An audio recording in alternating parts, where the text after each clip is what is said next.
আসসালামু আলাইকুম। ডিমের কোরমা করব বলে নিয়েছি 12 পিস ডিম। এখন আমি একটা প্যানে সয়াবিন তেল দিয়ে পেঁয়াজ কুচি ছেড়ে দিচ্ছি বেরেস্তার জন্য। বেরেস্তা হয়ে গেলে একই তেলের মধ্যে আমি ডিমগুলোও ভেজে নেব।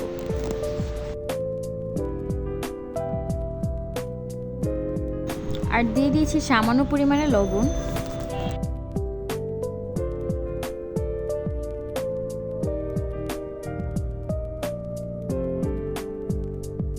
ডিমগুলো ভাজা হয়ে গেলে তুলে নিচ্ছি আমি। এখন সেই প্যানে আর একটু তেল অ্যাড করে পেঁয়াজ কুচিগুলো দিয়ে নিচ্ছি।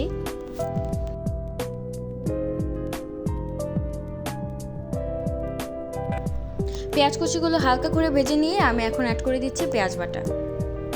আমার ভিডিওতে ডিমের কোরমাতে যা যা ইনগ্রেডিয়েন্টস ইউজ করা হয়েছে সেখান থেকে আপনারা একটাও স্কিপ করবেন না, তাহলে কিন্তু আসল স্বাদটা আপনারা পাবেন না। এখন আমি দিচ্ছি আদা বাটা, রসুন বাটা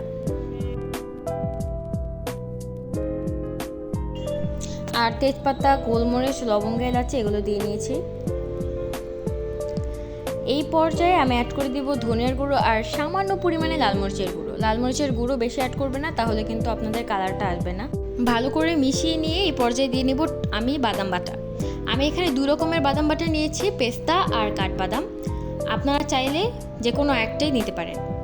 আর টক দই দিয়েছি 2 টেবিল চামচের মতো, দিয়ে ভালো করে মিশিয়ে নিব। ঠিক 5 মিনিট পর আমি এখানে সামান্য পরিমাণে দুধ অ্যাড করে দিব।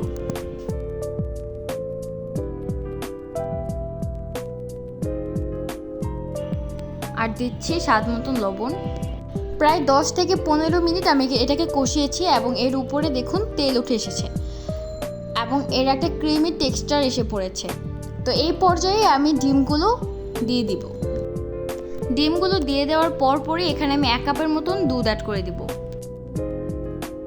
এরপর প্রায় আধা ঘন্টার মতন কোরমাটাকে কষাতে হবে, তাই আমি ঢাকনা দিয়ে দিয়েছি এবং আধা ঘন্টার পর ঢাকনাটা খুলে আমি সামান্য পরিমাণে চিনি অ্যাড করে দিয়েছি উপর দিয়ে। আপনারা আপনাদের মতন দিয়ে নেবেন। তো এই সময় এসে কিন্তু আমাদের কোরমাটা একদম রেডি। তেলটা উপরে উঠে আসার কারণে কালারটা এমন দেখাচ্ছে, তবে আমার কোরমার কালার মাশাআল্লাহ ব্যালেন্সের ছিল।